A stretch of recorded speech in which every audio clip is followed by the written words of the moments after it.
আসসালামু আলাইকুম। তালহা আইটির পক্ষ থেকে আপনাদেরকে নতুন আরও একটা ভিডিওতে স্বাগতম। আজকের এই ভিডিওটা আমরা দেখাবো যে কিভাবে এমএস ওয়ার্ডের মাধ্যমে এভাবে আপনি একটা নোটপ্যাড বা নোট খাতা যেটাকে বলি আমরা বা ডায়েরি, সেটা কিভাবে এমএস ওয়ার্ডের মাধ্যমে একদম নর্মালি তৈরি করে নিতে পারেন সেটা দেখবো আজকের এই ভিডিওতে।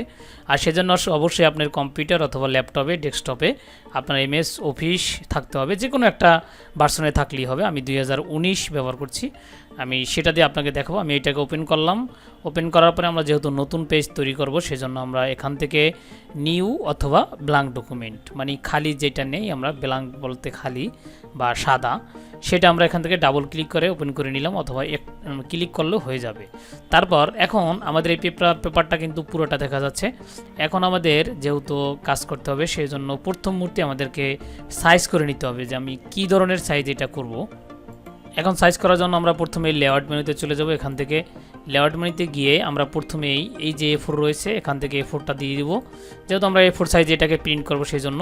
আর এখানে মার্জিনে গিয়ে আমরা কাস্টম মার্জিনে চলে যাব। এখান থেকে আমরা সব কিছু 00 দিয়ে দেবো। আমি সব কিছু 00 দিয়ে দিচ্ছি। 00 দেওয়ার পরে আমরা ওকে প্রেস করে নিব। তখন আপনাদের সামনে এরকম একটা মেসেজ চলে আসবে। তখন আপনারা এখান থেকে ফিক্স না দিয়ে ইগনোর দিবেন। যদি ফিক্স দিয়ে দেন তাহলে কি হবে, এটা কিন্তু আপনার ডিফল্ট আকারে থেকে যাবে। এজন্য আমরা ইগনোর এই অপশনটাতে প্রেস করে নিলাম। প্রেস করার পরে কিন্তু আমাদের এখানে যে কার্সরটা রয়েছে সেটা কিন্তু একদম পেজের একদম সাইড বরাবর রয়েছে। আর যেহেতু আমরা একটা টেবিল নিয়ে কাজ করব, সেজন্য আমাদের এই সাইড বরাবর নিতে হচ্ছে। আমরা এখান থেকে ফন্টটা বড় ছোট করে নিতে পারি, তাহলে আমাদের কার্সরটা একটু বড় ছোট দেখা যাবে। অবশ্যই আশা করি স্ক্রিনে দেখতে পাচ্ছেন। যখন আমাদের এটা নেওয়া হয়ে যাবে, তখন আমরা কি করব, একটু নিচের দিকে এইটাকে নিয়ে আসবো, মাউসটাকে মানে কার্সরটাকে ইন্টারপ্রেস করে আনার পরে আমরা এখান থেকে ইনসার্ট মেনুতে চলে যাব। সেখান থেকে এখানে চলে যাব টেবিলে।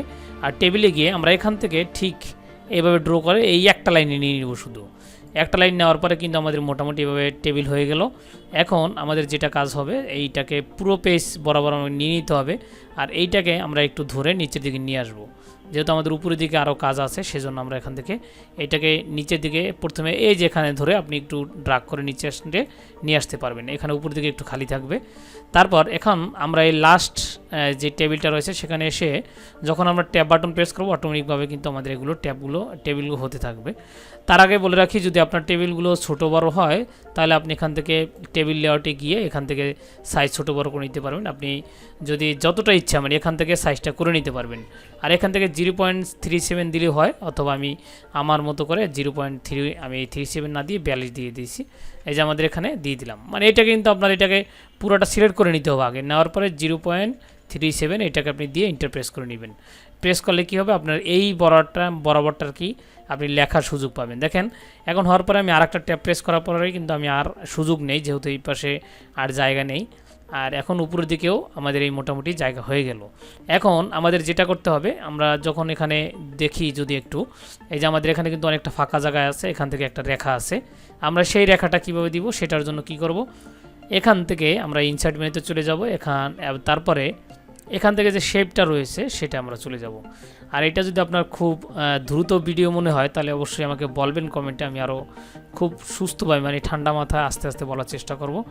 আমি একটু খুব তাড়াতাড়ি কথা বলি। তারপর এখান থেকে আমরা এই যে এখান থেকে একদম সোজা একটা আমরা লাইন নিয়ে নিলাম একদম শেষ পর্যন্ত। আমি একটু চাইলে আপনি এখান থেকে এই যে জুম ইন জুম আউট এগুলো করে নেবেন আপনার কাজের সুবিধার্থে আর কি। আমি এটা আমার মতো করে নিলাম।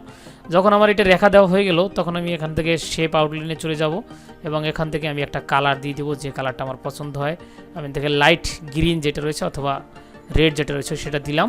আর এখান থেকে আমি এই লাইনটাকে একটু মোটা করার জন্য 1 পিটিতে নিয়ে নিলাম। এই যে 1 পিটিতে নিয়ে নিলাম। নেওয়ার পরে এখন কি করব, আমরা এই শেপটাকে আবার একটু ধরে নিব, মাউস দিয়ে একটু ধরে নেওয়ার পরে Ctrl+C এবং Ctrl+V প্রেস করে নিব এবং ঠিক এটা বরাবর আমরা খুব পাশাপাশি নিয়ে যাব।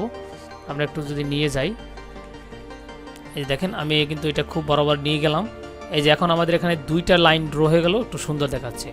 তারপরে এখন আমাদের আরেকটা লাইন ড্র করার জন্য আমরা এখান থেকে আবার একটা টাইম নিয়ে নিলাম এবং আমি এই টেবিলটার উপর দিয়ে দিলাম, যেহেতু আমাদের এখানে জায়গা রাখিনি সেজন্য। অথবা আপনি চাইলে আরেকটু জায়গা রেখে দিতে পারেন, এটা আপনার ইচ্ছা মতো। তারপরে এখান থেকে গিয়ে আমরা আবারও সেই রেডটা দিয়ে দিলাম এবং এখান থেকে আমরা এটা থেকে একটু মোটা করে দিলাম। এই যে আমরা ধরেন এইটার মতো একটু মোটা করে দিলাম আমাদের সৌন্দর্যের জন্য। তারপর এটাও যদি আপনি চান যে আরেকটা কপি করে নেবেন তাহলে control C control V press করে নেবেন, তাহলে পাশাপাশি বসে যাবে। তখন আপনি এটাকে একটু কিবোর্ডের মাধ্যমে, অর্থাৎ আপনি কিবোর্ডের কার্সর যেটা রয়েছে সেটার মধ্যে একটু আগায়ে পিছিয়ে নেবেন, তাহলে আপনার হয়ে যাবে। এখন এটা হয়ে গেল। এখন আমাদের কিন্তু মোটামুটি একটা পেজ দাঁড়িয়ে গেল। এখন আমরা কি করতে পারি, এখান থেকে পেজ সেটআপটা করে নিতে পারি। সেজন্য আমরা ইনসার্টে চলে যাব এবং শেপে গিয়ে এই যে আমাদের যে টুলটা রয়েছে রিক্ট্যাঙ্গেল কর্নার যেটা, সেটা আমরা নিয়ে নিব এবং এখান থেকে ড্র করে দেব। এই যে এখানে ড্র করে দিলাম।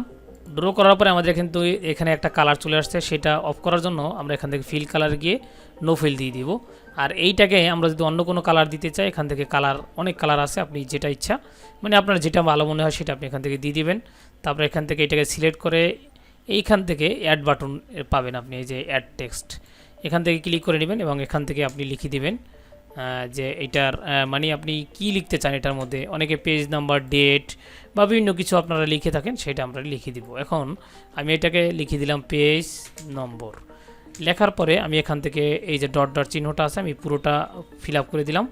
বেশি হয়ে গেলে একটু কেটে নেবেন। তারপর আবার ইন্টারপ্রেস করে আমি এখান থেকে ডেট দিয়ে দিলাম এখান থেকে, অথবা অনেকে সাবজেক্ট লিখে, অথবা আপনি চাইলে আবার একটা ইন্টারপ্রেস করে সাবজেক্টটাও লিখে নিতে পারেন। এখন আমাদের ওইটা প্রয়োজন নয়, তখন আমরা এখন এইটা কিন্তু ফাঁকা স্পেস বড় হয়ে গেছে, সেজন্য এটাকে সিলেক্ট করে নিলাম এবং হোম মেনুতে গিয়ে আমরা এখান থেকে লাইন স্পেসটা রিমুভ করে দেব। রিমুভ করলে কিন্তু পাশাপাশি হয়ে যাবে। আপনি চাইলে এটাকে ছোটো বড় আবার করে নিতে পারবেন আপনার মতো করে, যেভাবে আপনি সাজাতে চান আর কি, আপনি এখান থেকে সুন্দর করে সাজিয়ে নিতে পারেন। এভাবে হলে মোটামুটি আপনার একটা যেই আমরা কি বলি সেটাকে নোটবুক বা নোট খাতা, নোটপ্যাড, ডায়েরি, সেটা কিন্তু আমাদের রেডি হয়ে গেল। এখন আমরা কন্ট্রোল F2 দেওয়ার পরে প্রিভিউটাতে আমাদের এভাবে দেখা যাচ্ছে এইটার সৌন্দর্যটা আর কি। এইভাবে আপনি চাইলে নিজের বাসায় বসে এই নোট খাতা বা নোটপ্যাড, ডায়েরির পেজ তৈরি করে নিতে পারেন। আজকের ভিডিওটা এই পর্যন্ত। দেখা হবে নতুন কোনো একটা এমএস ওয়ার্ডের ভিডিও নিয়ে অথবা অনলাইন কোনো ট্রিক্স নিয়ে। ধন্যবাদ ভিডিওটার সাথে থাকার জন্য।